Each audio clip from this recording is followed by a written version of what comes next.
Sure. Score knows.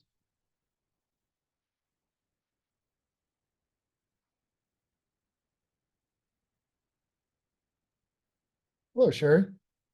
Christian. Hello, hello. We'll give it just another couple of seconds, let people join in, even though it's recorded. Hey, Z, how are you?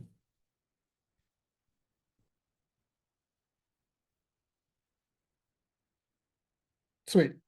Should be good here. Dallas, huh? It is not Dallas today, or it's not sunny here in Lubbock. It is kind of cloudy. Temperature's pretty good though, so I'm not too complaining. Pretty good, Alpha. Just waiting a couple of seconds, let people get in. Today's not going to be like pressed for time, so we should be okay. We'll have time for extra questions and stuff at the end, I hope. Yeah, Jim. This is the first iteration. You could call it like season one, if you will, right? So what we plan on doing is we have some surveys at the beginning when we first did the first few sessions, and those help change some of the later sessions. And we're going to continue iterating on these kinds of things based on, feedback. So keep emailing us, keep reaching out on Discord, keep, filling out surveys. All of that stuff helps.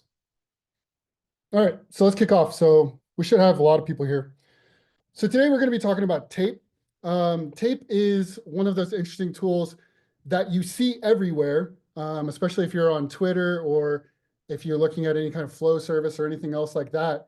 You'll see a lot of these things, and you can see them in tape on your own. You don't necessarily need to subscribe to those services because you can literally just do it. Now, tape actually came from a secondary area.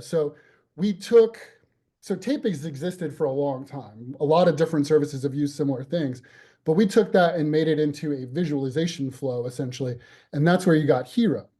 So now, once we had HIRO out, we realized that people still do want to see some of these unusual flows. People like Luke and people in those areas of the Discord, they're really popular and they really like to follow those flows because you can kind of track some of those things. And we're going to get into some examples today. Hopefully they show up. I haven't looked yet. So that's kind of the exciting part.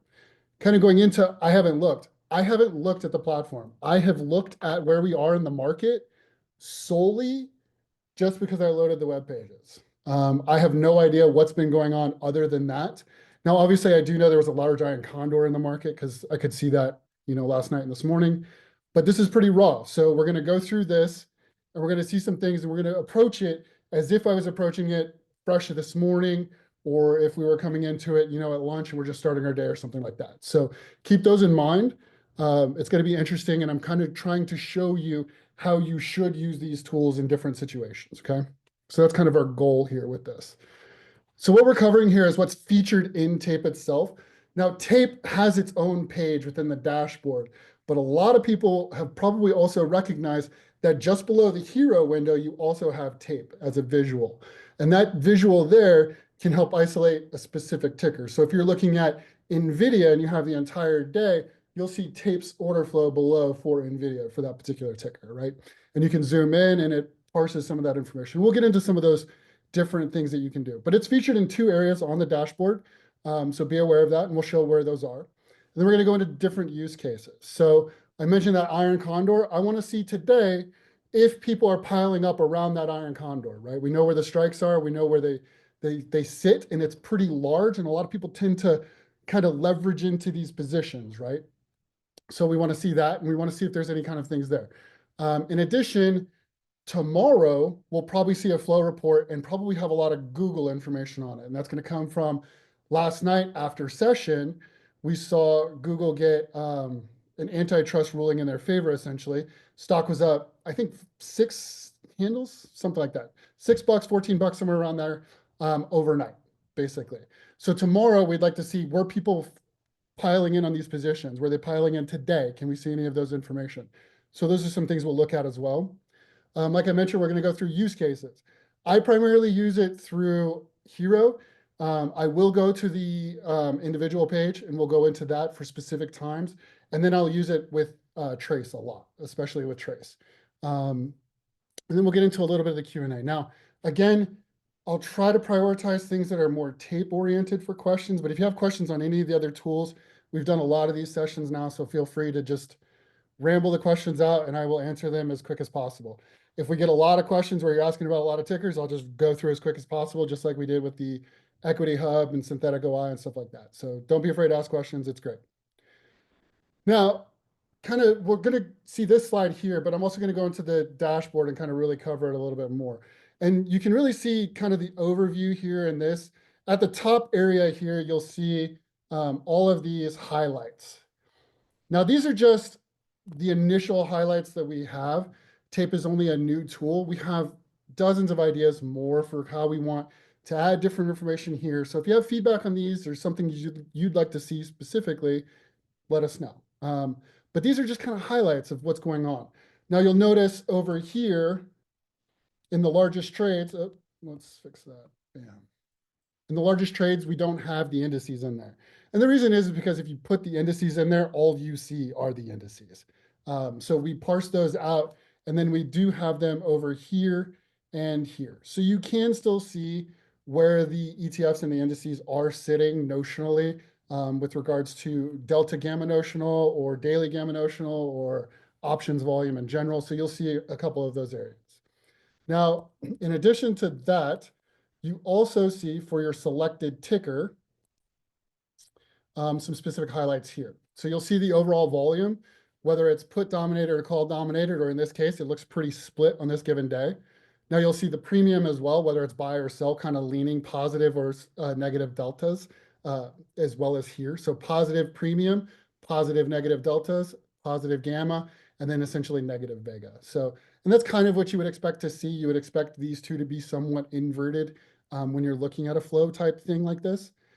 And then in addition, down at the bottom here, we look at individual contracts or trades, and then you also have the ability to look at a specific contract itself. And we'll take a look at that when we kind of break in some of the SPX stuff.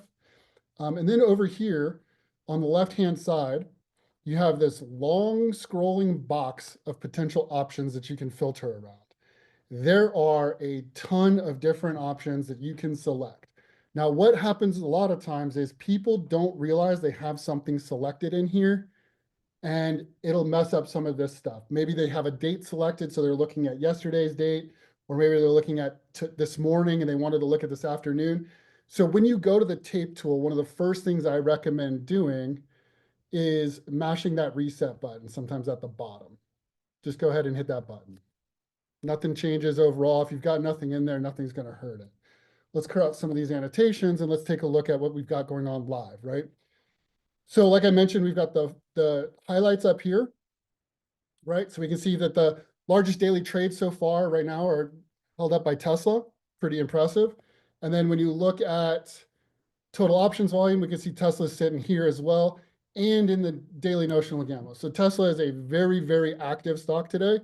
It's always an active stock in options, but today it's very, very popular. So we'll take a look at that and see what it is. Yesterday, we were talking about the 330 level in Discord. So we'll see if it's broken above that. I believe it has. And then we'll see how it's doing. And then in addition to those, we also see our splits right here, our Greek splits, right? And you can see overall, we're pretty much more positive delta oriented. So we have more call buying or call positioning in general and volume. We do have more positive premium and more positive delta basis. And we do have more vega selling in this overall look, right?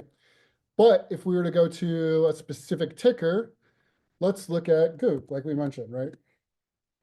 Now, this should be a little bit more dominated by that positive side, right? Because we saw they had a catalyst overnight. So we expect when we're just looking at the raw Greeks, we would expect some more bullishness, right? We would expect more call influence, more positive delta influence. And you can see we get that exactly, right? And we do see them as well in the largest daily trades and in the top options volume. So you can see a lot of the expectations that you would get for different tickers based on currently what's the news. Oh, that fan is really on. There we go. So we can see a lot of information there, right? And we'll go into the dashboard and we'll go into a little bit more of these options in a second. So how would you use this? Well, you've got a couple of different use cases. You've got ideation, right? So talking about Google, right? Coming into the day, we thought Google would be kind of important, right? So we have something about that, and we want to look at that specific name. We also saw Tesla sitting at the top, right? So there's a lot there we can dig into just on that alone, right? And then we've also got some validation. So when we go to something like HIRO, or we go to Trace, and we see some important levels, like say the iron condor that's sitting in the market at 64.50-ish, we should see some sort of influence for validation. That's what we're looking for if you're looking for that for a specific trade style. And then research. So you can look at what's the trades behind significant price action, or just kind of how traders are reacting when they hit that level, so that 64.50 level. And you can see a lot of this when you get into some of these different flows, especially when you're using some of these SpotGamma levels. You'll notice, like we talked about yesterday with Tesla in the 330 level, at that 330 level, we just saw really no hedging, right? We saw options just kind of doing whatever they needed to do and balanced overall. And we just kind of held in that range. Today could be interesting. Let's see. We're going to see what we're going to see what's going on there too. And then kind of deep diving into these, and this is where we're going to really dive in right now, is looking at tape with HIRO, tape with synthetic OI, and then tape with flow patrol.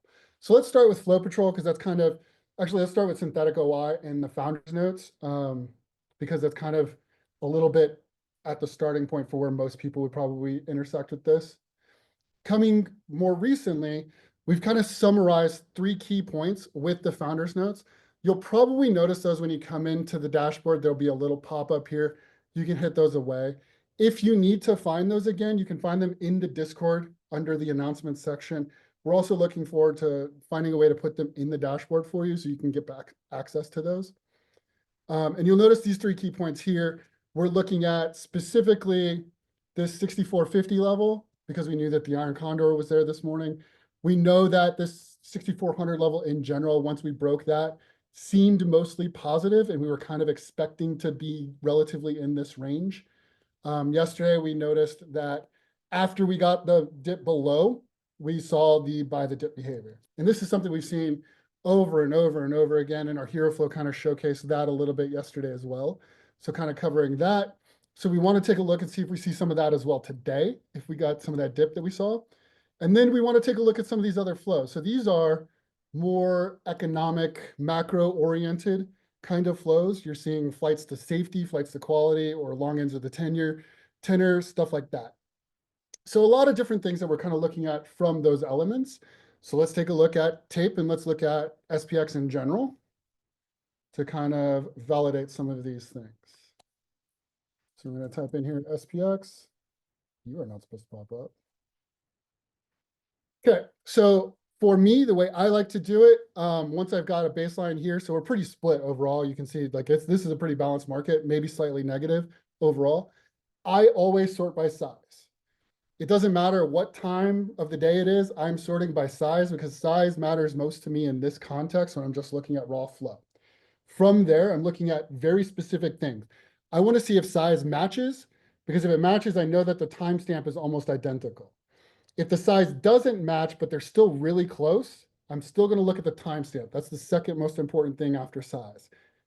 It's because I want to see if they're placed at the exact same timestamp, because if they are very likely intertwined together. We'll see them post at the same time, because if you post a spread, the whole spread gets placed. Now, it might get placed in increments. So if you post 1,000 lots, you might only get 400, 400, 200, and you might see 3 different trades in there, but you will see the spread. You won't see just the long calls without the short calls. You'll see the spread as a whole. So we can see that right there. We can see this particular one very, very wide overall. Looks to be some type of put spread. And then directly below it, looks like we've got an iron condor. That's a bad color. We won't be able to see that. So we should be able to see that one in the market as well. We can see that one in Trace probably. And we can notice that because call, put, call. So there's 2-2. Now, the side here, buy, sell, this is our best guess based on algorithms, right? But when you have a spread, give a penny to take a penny, okay? So let's see, data's a little small. Yeah, we can make it a little bigger. Give me a second here. The resolution might not be the greatest, but we'll keep it like that. That should be pretty good there. So you can see, let me fix the squares here now. Okay, let's look at this iron condor again. Cool. So now, like I said, these are best guesses. So they're inference based. So when you see those flow services, the reason I tell you not to just blindly trust those and why we talk about the flow patrol report is they are guesswork. They are inferences. You have access to this same information on your dashboard. So when you see a flow service highlight, a gazillion premium in, some random ticker, go look at tape and you can pull it up and you can see exactly what it is. And you can see not only that, but if we were to look at HIRO, you can see how the market reacted to that trade.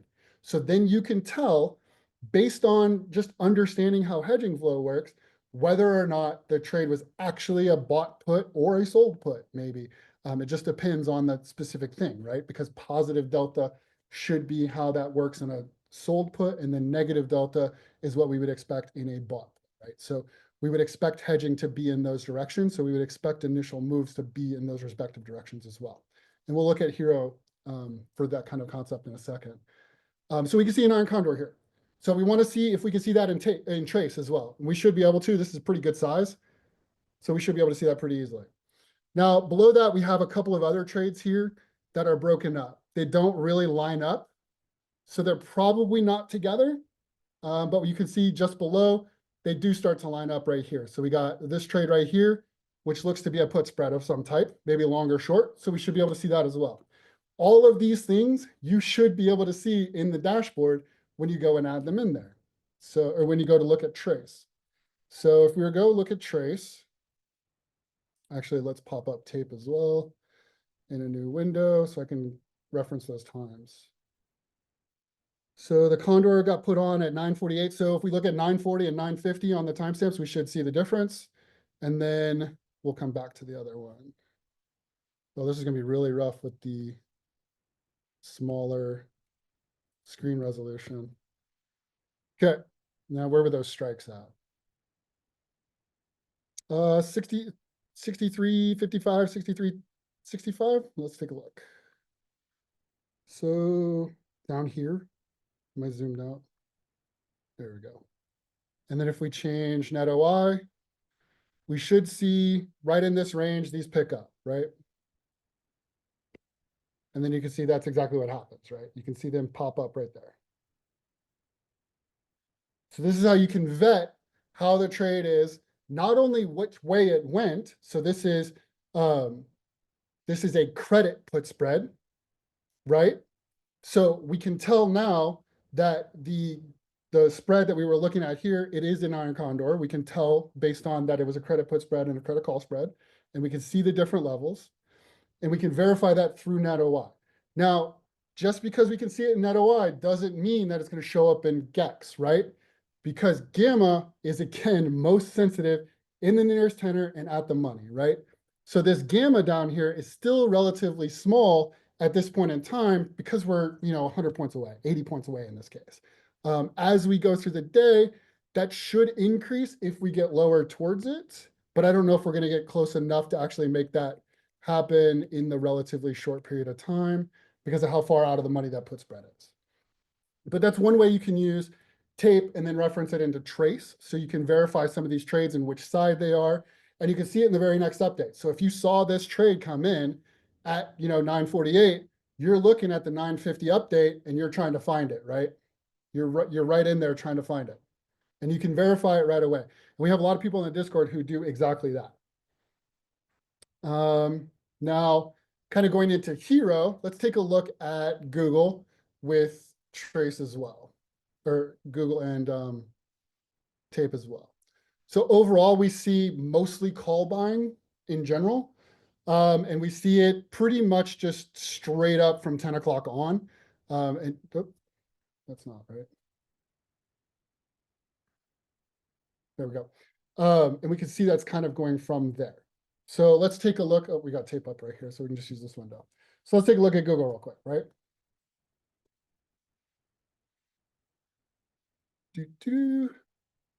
And now we can see, okay, We see the same basic flow that we saw before. We see the same size that we saw before. Wow, that's a really large size.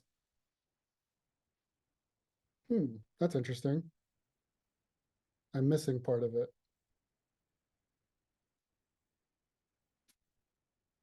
Okay, so we'll go into that and we'll take a look at that one. That's actually pretty cool. So it looks like there's part of an iron condor here in this ticker that we just can't see the other part of.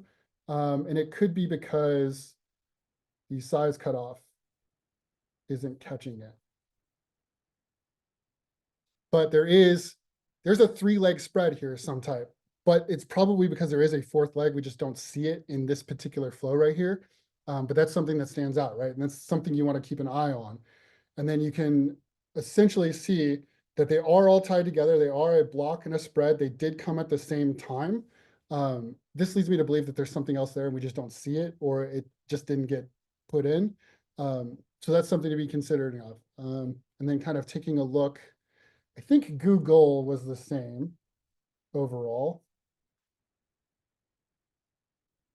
Why is this not working? Sorry, sometimes I get a little scroll bug on myself here in the MacBook. And we can see that HIRO itself for Google is positive. So overall, we would expect, again, kind of same thing, right? We would expect maybe some bullish potential overall. Again, same concept with the highlights. And then we don't necessarily, we do see a very large set of calls. This is a calendar of some type. So we can see this one here, breaking this one out, right? So you can highlight it and see it a little better. So what are we looking at here? Well, we can see call, call, call, call. So it's all call sided, but we can see that these two expiries are in 912, and we can see that the other two are in 905. Now this indicates some type of calendar trade. This is probably two sets. So they probably had 9,000 contracts or so, maybe 10,000 contracts roughly, that were getting filled at this time. And it was some type of calendar. So more likely selling the front end, buying the back end is typical. We won't be able to know though, right? Until we see flow report tomorrow, this will probably pop up because of the size overall. So kind of things to look forward to. So that's how you can look at tape and expect to see what tomorrow is. And then you can kind of see some of that filter. Now, what also is interesting is, let's take a look at the 905 contract in general. And let's see if we see anything interesting. What strike was that? 225, 235. So let's see if we get any interesting strikes over here. And then overall total volume. No, nothing really interesting in the contracts themselves.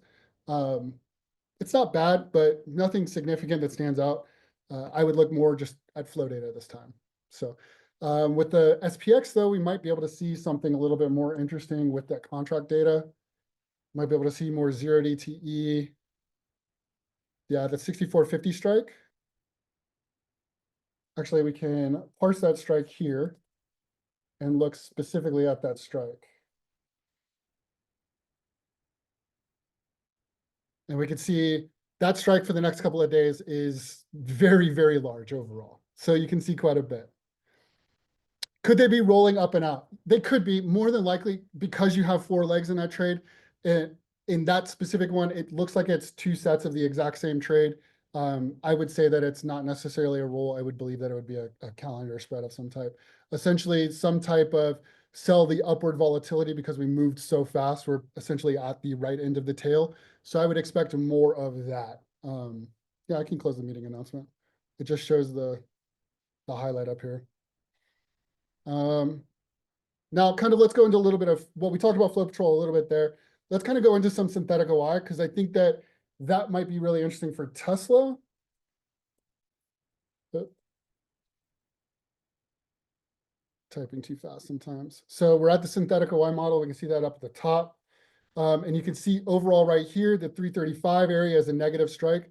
So I would expect us to be in 340 range or falling back to 330. I would expect to not be at 335 unless there's really just no hedging flow at that area. So if we were to look at HIRO and we're at the 335 area, I would expect to be more flatline calls and puts. And then if we go either direction, I would expect one to shade more the other way. So that's what we should expect when we look at HIRO. And you can see basically flat line once we get above to a degree. At that 335 right here, it was mostly just call buying. So just continued call buying, and then we flattened out above that 340 area. And that was right around that positive gamma. So just kind of dampened flow and then just died, right? So in positive gamma, what do we expect? Consolidated RV, and overall we essentially get that. And then if we look at the stock itself, once we got to that 340 level, we just kind of hung out, right? We moved quickly from 335 through it to one direction, and then we just kind of sat there. So a lot of that is really what we expect, kind of looking at that and how we can interpret the synthetic OI. And then looking at, again, this specific HIRO, we can turn on next expiry and see, okay, is this slightly longer dated or is this literally just this week, right? And we can see that for the most part, put side is just this week, whereas call side is a little bit more call buying in general. That could be on the back of, the announcement that they have, a fourth mission pivot or something from Tesla. Optimus robot is now going to be the greatest thing since sliced bread, apparently, if you read those things. So again, another little catalyst that you could be looking at. When I mentioned earlier that I typically use, oops, open bottom drawer. I typically use tape with the bottom areas because I look at these particular things. Let's look at something that might have spiked a little bit today. Let's check my watch list real quick. Wow, it's a pretty dead market overall. D-Dog might be interesting. That's a lot for that right now. So let's take a look at D-Dog. Yeah, there we go. Cool. Nice little block trade here. We can zoom in, and you'll notice that once we do, down here at the bottom, you can see that it zooms to our window right here. So we can highlight that, and we can see, okay, there's a couple of trades here. We see this large put, and it did cause negative delta. We did go down, so we can believe that this would be a long put, right? We have validated with price action that the side we're inferring is likely correct, okay? And in this case, it does look like it was a short call as well. So this would be some type of risk reversal essentially to the downside that we were expecting right here, and we do get something of that type. Now, in this particular case, I would not expect this to be the same trader. The sizes are different, the strikes are different, the expiries are widely different. It's just completely different. And then the timestamps are different, right? So I would not expect this to be linked together, although that's not always the case. Yesterday, we saw the Iron Condor come in stages, right? We saw the call spread get put on, then the market moved, and then we saw the put spread get put on. So just be aware, it could take stages, and pay attention to those kinds of things. But you can see these in HIRO when you're looking at some of these larger block trades. Let's kind of go through and see if we see any other big blocks. Pretty boring. Not really. Oh, there's a block right there. And we can zoom in on that, and we can see that overall, there it is right there. A big old call. 4,600 contracts essentially were purchased. That was enough to trigger a flow alert and essentially turn us positive for the day for HIRO at that given time. And that's exactly how you can look at this. So when you're looking at these flow services, you can do everything that they're doing by literally just using HIRO and tape, looking at the chart and looking here. We can also see another little pop right here this morning. This is right after 10. See if we can zoom in on it really well here. Big old contract size. So this is a spread. We can tell it was positive delta. Again, we're moving up. So we did get the siding correct. So we bought 10,000, sold 10,000 in that particular case, right? So that's another easy way to see kind of how that works as a whole. Now, I do believe some people asked to look at some other tickers. Let's pop up and see here. If you have questions, go ahead and put them in the Q&A. Try not to put them in the webinar chat. I can view the webinar chat, but it's like this big, whereas the Q&A is like much larger. So let's take a look. Somebody asked about CoreWeave, I believe. Yeah, let's take a look at CoreWeave. CRWV. Overall, a couple big blocks. We can see large call buying initially right here. I would expect this to probably be later tenor. So I would expect this to be probably October, November. I don't necessarily would expect this to be short term. So we'll see. And then similarly right here, I would expect all of these downward pressures to be more short-term oriented. So let's zoom in and see if our expectations are met overall. So we're kind of looking at this 1120 to 1121 range. And we can see exactly that, right? So we can see that this particular one was for 2026. We can see that this is in October. This is kind of newish overall, and this is kind of right here you're looking at. And then this one is pretty much a little bit later on. This is probably tied together as a calendar spread as well. And you'll see a lot of calendar spreads. If you start using HIRO and tape, you will see a lot of calendar spreads. Calendar spreads are fantastic vol trades. If you're a vol trader, I would highly, highly recommend looking at calendars because you're essentially selling vol in the near term for buying in the longer term. Calendars are fantastic trades, and that's why you see a lot of them. But that's how you can do. You can understand where some of those things are going. Now, the reason I knew that this was probably going to be longer term, that call buying was going to be in, is because for the last little while, we've had CoreWeave in the near term on downside, and you can track that over the last few days. But on the longer term, on the longer term horizons, we see that in fact they are still bullish positioning. So short term, selling volatility, selling delta, and then longer term, they're trying to buy it, especially at low points, especially in CoreWeave right now. So that buy the dip mentality, they're buying it, but they're buying it later time, hoping for a rally and maybe some volatility increase in general for some of their premium. So be aware that's kind of some of the ways you can look at that. So understanding sentiment going into a ticker can also help, not just technicals as well. We'll look at HYG in a little bit. Let's skip to app first. Is app not popping up? App's not popping up right now, so I'll have to fix that. Okay. We already did Tesla Alpha.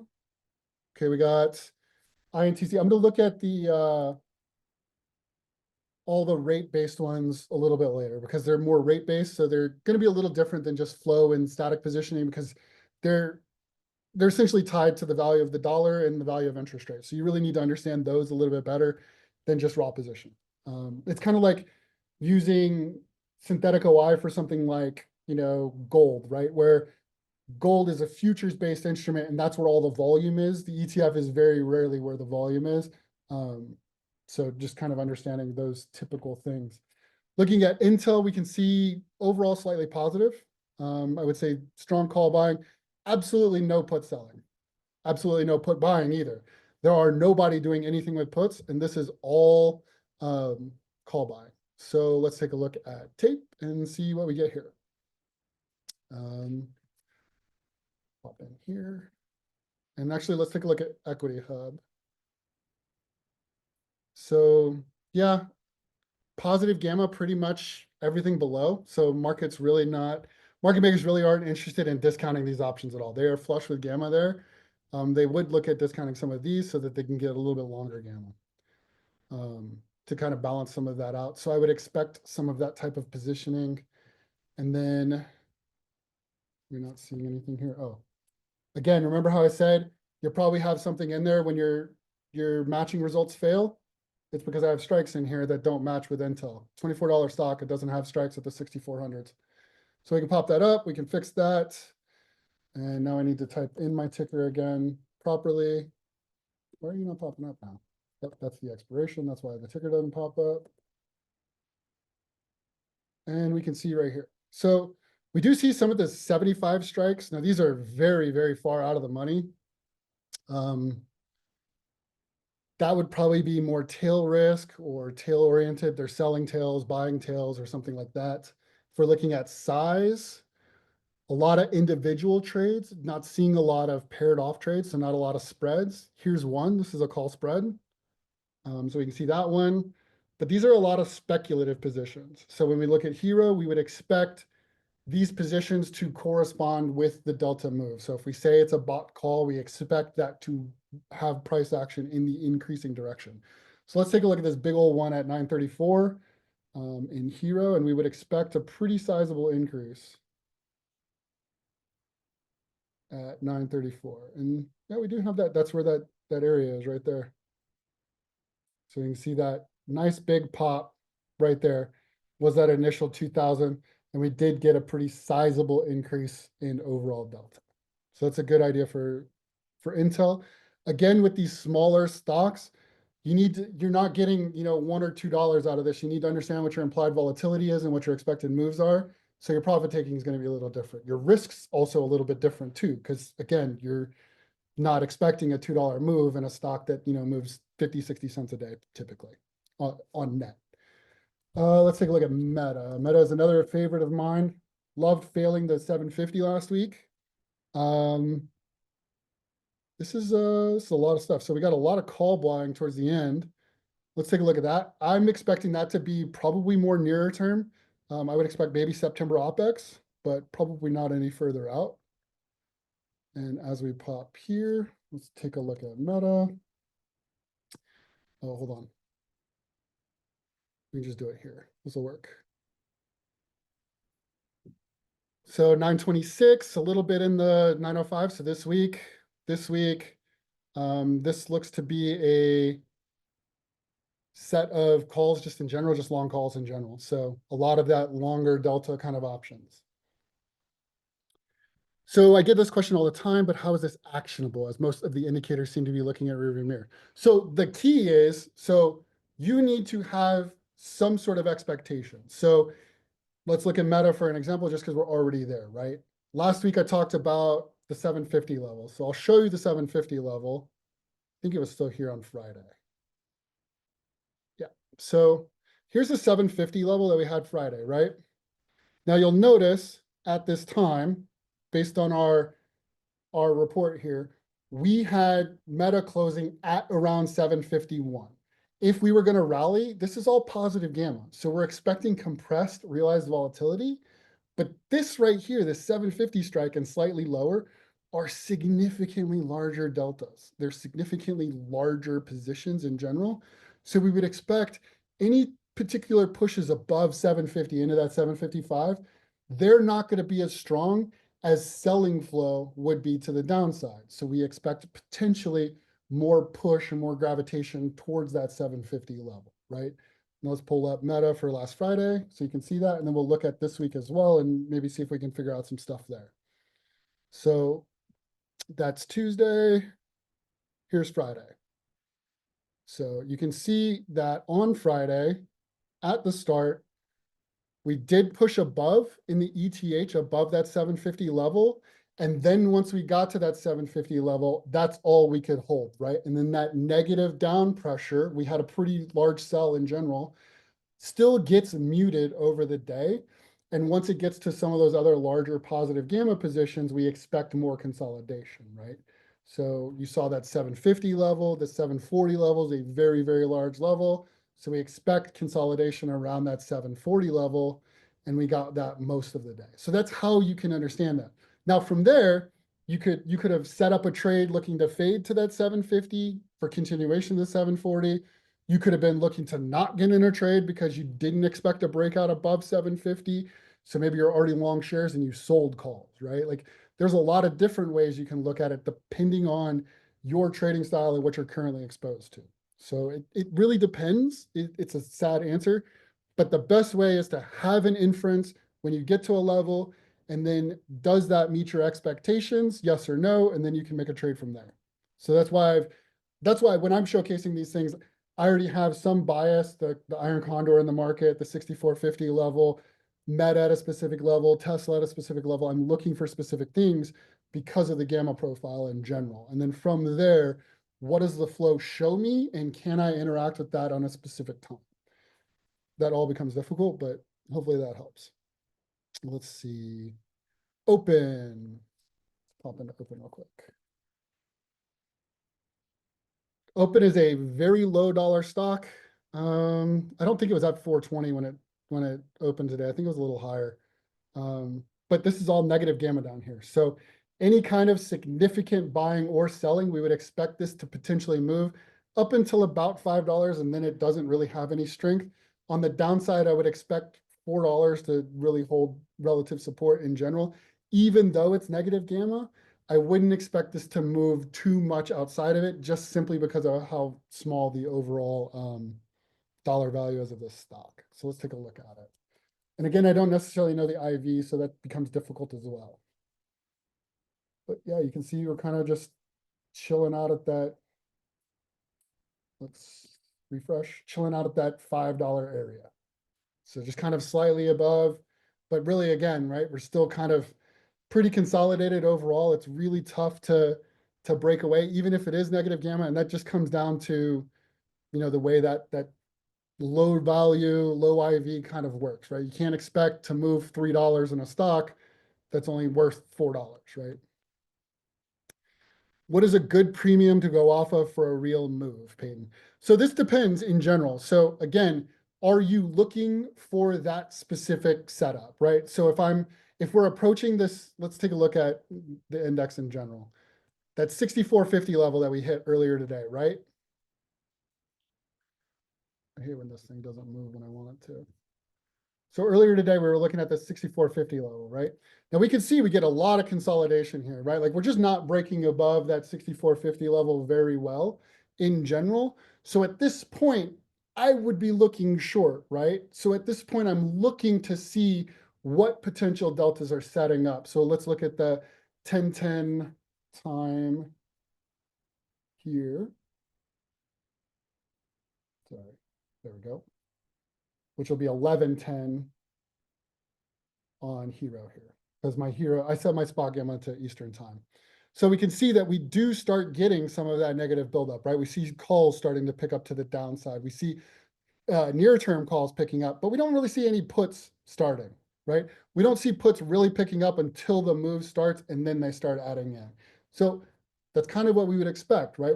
We've broken through, we're at the top of the call. What do you expect when you're at the max range? You expect people to kind of sell calls, right? That's just typically what you would expect. They might be long deltas, sell call, they're protecting their long deltas now, right? So it's a very protective position in general. If you also just think that the position is high, you would sell a call spread or potentially do a risk reversal, right? Sell a call, buy a put. So there's a lot of different potential options there. What I look for is the level first, and then does it match my expectations at that level? And then is there something that I can trade? Do I have another level to go to? Do I have support with the gamma profile? Do I have support with the market in general, or the different sectors, right? So those are kind of aspects there. Could you look at how we could have predicted the reversal in SPX today, this afternoon, using SpotGamma tools? Yeah, we just kind of covered that here, right? So in the founder's note, I guarantee Brent talked about the Iron Condor. So I haven't read this yet. So that's the upper. So for those coming into the founder's note, this area right here is just the kind of, these are the key dates that are coming up. This is where Brent keeps his like quick hit thoughts, and then he updates them. So he'll cross them out when they're no longer relevant, but he won't remove them because they might still become relevant. Because as the market moves, we kind of update those positions. So we don't want to just remove all of this stuff. So you have some of these key thoughts in your head, and you're not going back through your founder's notes multiple times, going, oh, what day did he say, whatever. But you also notice that the 6450, yeah, so here's the 6450 level, and he does talk about the Condor, and then we can even see it in Trace. So this is Trace right here. Now you can see the Iron Condor. This is the call spread. Obviously, the call spread in Gamma looks bigger. Why? Because we're right on top of it, right? Gamma is most sensitive at the money and in the nearest tenor. And then the downside, this gamma is incredibly small, right? So we would expect that this gamma to just kind of continue to degrade over time and be relatively worthless. It's so far out of the money, like it's pretty negligible overall. And then at the top side, we do have that 6,500 as a upper level pin that we could reach potentially. But as the day goes on, this call spread becomes pretty insurmountable. It becomes very difficult to break through, especially because people pile into that. So the Iron Condor was mentioned here. So that's kind of one of the ways that I would look at it. I would look from the founder's note, the 3 key takeaways, pop into Trace, see what you see there, understanding synthetic OI, and then kind of leveraging the individual tools. Does it match what your expectations are? And I really look at HIRO the most. I have usually 6 or 7 windows staggered on my screen at a time for HIRO, and I pop them up and show them however I need to. I don't usually have next expiry on. I don't typically care about it. Gamma's gamma, delta's delta for me. I don't necessarily need to look at next expiry. I will split between total and put call, but not too often. I'll typically just keep it on put call. So let's pop into chat. This is recorded, and you can see all of these webinars as soon as I find resources, and then webinar replays, right? So you'll be popped up into this, and then from there you can go into the different categories to look at the different webinar replays. The Sharpen Your Skills webinar replays are posted very, very quickly compared to the Brent hosted webinars. And this is just to get them out a little bit faster, especially for non-subscribers when we have those non-subscriber webinars, so that you guys can see some of these tools kind of if you miss it 30 minutes or whatever. What is the correct way to interpret a large condor when they show up as large positive and negative back to back? Well, that's what an iron condor is, right? So an iron condor is a put spread. So let's just draw it essentially. So it would be a long call spread, or well, it shows up as a long call spread, right? And then a long put spread, right? But now we know that if the market maker is long this position, we know that the trader was inverted, right? So we know that it is essentially an iron condor that was put on, and it shows up as a long condor within trace, right? So that should make sense there. How would you use this? Well, approaching this level from below, you would expect consolidated realized volatility, meaning you would expect price action to just kind of chop around. Like it might break, but you would expect it to kind of stay in this range. And if it's going to break, you would typically expect it to break to the downside unless you have strong HIRO flow at that range that's continuing to support it. Now, why do you need that? Because as the market is buying, we have a slide for this in the synthetic OI presentation. As the market is buying into positive gamma, market makers are selling, right? So we have a positive gamma above us, market's buying, market makers are selling. They're dampening realized volatility. So we expect realized volatility to compress into that range. If we still have strong volume though, so if we got to this level in HIRO and we still see this call line just absolutely going vertical, we would expect to break that level, and then we need to be looking where the next level is. So understand that kind of concept, right? Now, if we do break that level, the other issue is the very next level needs to be hedged. So a lot of times what you get, and we can zoom into it here because it did happen today. Once you break that level, you'll get this push into that level right there, but it becomes very, very difficult for the market to break through this level because of the hedging influence. Because this entire call spread is essentially has to be hedged before we really break through that market considerably. And that becomes difficult. And what do we see in HIRO during that time? We see a little bit of a push, but it kind of retreats back. And once it retreats back, that's a pretty good indication that you can look towards the downside for potential levels there.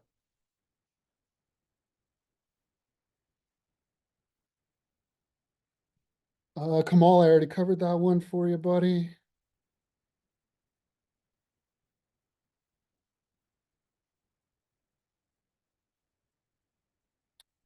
Yeah, so if you do like the Sharpen Your Skills session, make sure you just get that feedback. I love hearing it. Add the feedback to info@spotgamma.com, or in the Discord. You can let anybody know. You can let Brent know if you talk to him in his webinars, stuff like that. Any of those feedback avenues are great. Continue putting that feedback out there, and we are absolutely listening. The person who's SpotGamma support right now is literally my peer, and that's basically most of what we do, is just make sure you guys get all the things you want. Let's do gold real quick, because I want to showcase something in general. This right here, while it's nice to see, in general, I would not use this, okay? Now, the reason being is this is an ETF based on the futures. And the way we use gamma is we have expected hedging influences based on specific levels. The problem with gold or a commodity ETF is that these levels are so notionally insignificant to the value that is in the futures market as a whole for gold, right? And that's typical of most commodities. And that's why you don't typically see ETFs showing strong strength. And that's kind of why I was alluding to the HYG and the TLT stuff. And it's the same concept, right? Because again, those tickers are more tied to actual intrinsic value metrics, and they're not tied to options positioning. So the gamma here has very, very little influence in general on price action for these elements because they're just so much more heavily influenced by actual spot or spot related macro elements. IBIT is a different example. IBIT and crypto space in general is more risk on, risk off. So you will see a little bit more of those elements. So kind of going into IBIT here, you see downside 63, mostly positive gamma. I would expect if we're anywhere above 63 and a half, I would expect really kind of sideways action unless it's driving us. So if we look at HIRO in just a second and we don't see any sideways action, whatever direction we see should be where we're going. So if it's downside, we'll go down. If it's up, we should go slightly up, right? So let's take a look at HIRO and see if it matches what our expectations are. So we see a little bit of a big push. We do see that big move there. And then once it kind of pairs off, we see that sideways action, right? Now, this push right here, this big push right here is absolutely related to this call position because this large call position entered the tape, entered the market, and was hedged. It was sold. It's probably massive. So 1,000 contracts of Bitcoin or IBIT. So very, very interesting. Nitin, the indicator is not currently available. It's something I'm still looking into. It just needs polish. Like I just need to finish it. That's all. It works completely. It just needs to be consolidated and fixed. Do I take delta into consideration for tape? Yes, absolutely. So in this case, I take a look at it in relation to the actual chart itself, right? So one, I make sure that it matches my expectations. We have a bullish move, I expect bullish calls. That's exactly what we got. We got bullish calls, I expect bullish moves. Same thing with downside action, I would expect similar. So I know that the tape is actually right for this particular trade. So that's something that I'm overall interested in, right? So I look at the overall delta and I see, hey, we're pretty positive delta. That was a 46 million overall trade. Well, probably 30 based on where it ended up. So it's pretty big notional trade. So that's how I look at it. Do I look at it down here in the flow data? Not specifically. Like I said, time, contract, and size. Those are the most important things to me because I want to know, is it going to be in the near term or is it going to be further dated? I want to know the exact size because I want to know if it's big. And I sort by size because that's really all I care about. And then I want to see it time to make sure it matches. And I want to make sure that it matches my chart expectations. So that's what I would look at it.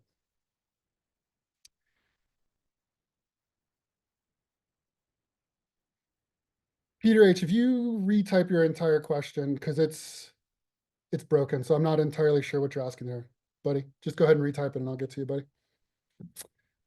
In trace chart settings, which HIRO do I look at? I look at S&P 500.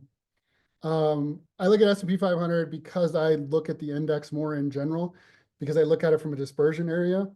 When SPX 500 is typically not doing anything, I expect equities to take over and I'll switch, or I will pop into my HIRO window and I'll see it there. So in trace, I keep that on S&P 500, and then in my HIRO window itself, I keep that on equities. So, and I'm pretty sure that's what it's currently set at right now. Yeah, this is, that's definitely the 500 based on the way it was moving. So, and then right here, so this is a good indication. So right here, we should expect equities to probably be leading at that particular point. So let's take a look. And we do see equities was leading at that particular point, right? Where we had that consolidation, we see the HIRO equities was still increasing. Similarly, we see it increasing right here, even though we were downside elements, right? So understanding dispersion and having expectations there and developing some of these patterns can be really impactful. How do I choose the right time frame to align HIRO signals to my trades? So it depends on exactly what kind of trade you're looking. So if you're looking at a particular level, so like let's take the 64.50 level, right? I look to get short at that particular level. I look to get short, and I did so wanting to fly off in some way. Now there's a couple ways to do that. I could have bought a spread or I could have been long puts. I chose to be long puts in general because I'm hoping to be able to fly off my trade at some point. So that's kind of the way I was looking at it in particular. Probably going to look at trying to do that unless the market moves pretty considerably in the next few minutes after that. So in that case, I'm looking near term, right? So I'm looking, I know that theta is my enemy because I'm long options. I know that I'm not long a spread, so it's a big enemy. I know that those things are gonna decay to zero if we don't get a move. So I have a tighter stop typically, or it's a lotto ticket, right? So it depends on the size that I'm entering. From there, I look at, are we kind of doing what I want to do and my expectations? But from there, I will always keep my general hero in this one DTE, this 1 day element, or the 4 hour element. I will never break from there. So I don't go any lower than that because I want to see the overall sentiment. And again, I verify it with tape because I want to make sure hero is showing, the movement is going the direction I go, and I'm seeing the tape that I see. Contours do change based on zoom. That is intentional. That is actually the way that is set up. The way to use them is to think of them as density elements. Delta pressure becomes one of the best ways to look at them. Let's go back to this time frame. And what you should see when we go back to this 1050 is above us, we should see very, very tight concentric lines. And then below us, they should be wider, right? They should just be a little bit wider. What that indicates is moves to the upper end are tougher. They're more consolidating. We expect more restriction to the upper side. Downside should be more possible, right? So let's pop down, and that's exactly what we see, right? So as we were coming into this area, we see these tighter concentric lines, right? And then we see these more open lines down here. We expect upper end pressure to be more difficult, and we expect downside momentum to be more optionable for particular options in general. So that's the way I would typically look at the contours. And then if you're looking at charm's getting pretty close. We could start to look at that. Not at 11. Let's go to the end. Okay, so for charm, this kind of area down here is really interesting. So 64.20, right at this positive gamma area is really kind of where I would look in the near term. Just kind of as we kind of delve into this area. Now, in general, could we get a push lower? Absolutely possible. 63.95 is probably the downside maximum, though. I would expect to see strong, strong resistance at that level. And then again, as we move up, if we move up towards the end of the day, I would expect strong resistance at that upper end of the condor there, too. This right here seems really overall, but at market on close, you never know, just based on the actual sheer volume. We are coming up at the hour, so let's try to get to the rest of the questions here.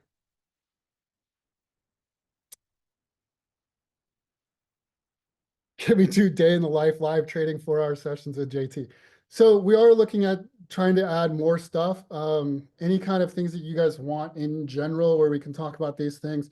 One of the things that I've been kicking around with some of the team is trying to get some of this information, maybe look at specific tickers in the morning, consistently every morning, something like that. So again, just feedback, right? That's the most important thing you can give us.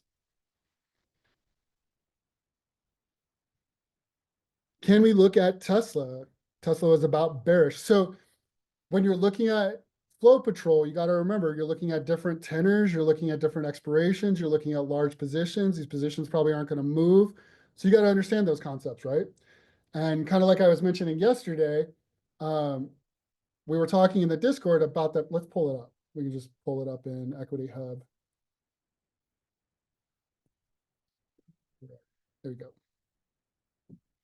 So this is the area we were talking about yesterday. And you can see that 330 level really, really stands out. Now, yesterday, what did we have in the market in general? We had downside pressure just coming into the market in the start of, and then towards the end of the day, we had a little bit of a pickup with some of the volatility in general. As volatility kind of compressed, we got a strong rally, made pretty decent move, especially in the ETH afterwards, right? But coming in just in this day, an upside move wasn't likely. Pushing past 335 is very, very difficult because you'd want to try to get to 340, right? And that's difficult when yesterday's move was pretty negative in general. So It was tough. Now, did I think that we were going to break much below 330? No, I said probably looking at 325 to add something of my downside towards the put spread. I don't remember who I was talking to uh, in the Discord, but we were talking about it. You can search it in there, and it's a great conversation. And then what we ended up seeing yesterday was basically that, right? We saw that 330 level really just stick us pretty much most of the day. And that was really what we were expecting. Couldn't really push above going into it. Now let's take a look at today's estimate. Again, I didn't take a look at any of this stuff coming into the morning. Zoom in a little bit. Now, I do believe that we pushed higher on Tesla like early in the morning. Yeah. So we already broke 335 on the open. So that's a key information, right? So we were already in negative gamma to start with on the open here. So it gets a strong flush into this range, and then we get that potential rally. And then where are we sitting? We're sitting at that 340 area. So that's kind of the way I would look at Tesla. Let's take like one or two more. Apple is a great topic. It's on my watch list. Let's take a look. This tells me I'm not shorting Apple ever. If I'm shorting Apple, it's with short calls and long stock. This is positive gamma. This is, we're not moving, and this is probably where we're going to stay for the next month or two, right? Like if the market sells off, Apple's going to lose 1%, right? Like this is really, really strong resistive kind of stuff. I would look at any kind of neutral strategy in this area. Um, I wouldn't try to fade a single thing. I would just hold basically everything, even knowing with Google here, because that rally is going to be pretty strong, right? And then let's take a look where we at 237. So really consolidated. So 234, 237, really a $3 range overall, even with the massive news sitting at that 235, 240 area. This is just consolidated stuff.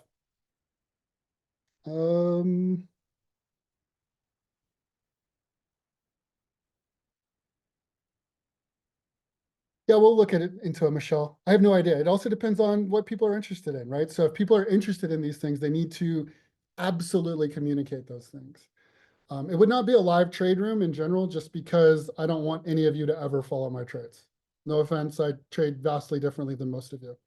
I trade for a portfolio. We already covered CoreWeave, so you can check the replay for that one.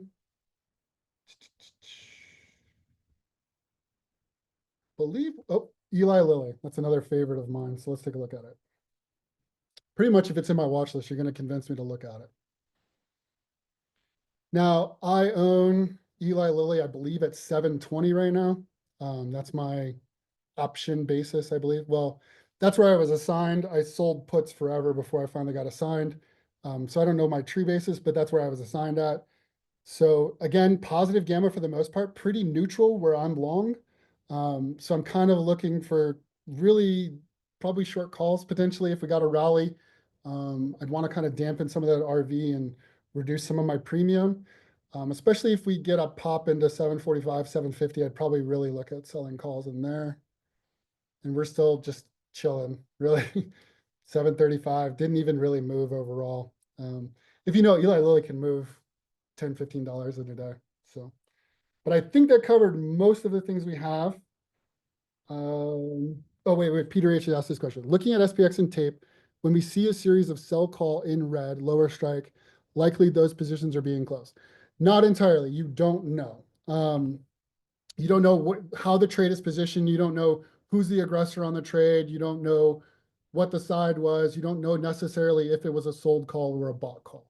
The way to deal that is we do our best to infer those things, but the only way to check is flow patrol or synthetic OI models, or to match it with the actual delta that happens in the market itself, right? So these particular positions, right? Like this is a pretty big burst of positive delta that we're seeing. So if we look at this, we would expect this to be bought calls, right? And then we can see its reaction in the market is actually downside. So we'd expect this to probably be actually short calls and not long calls, right?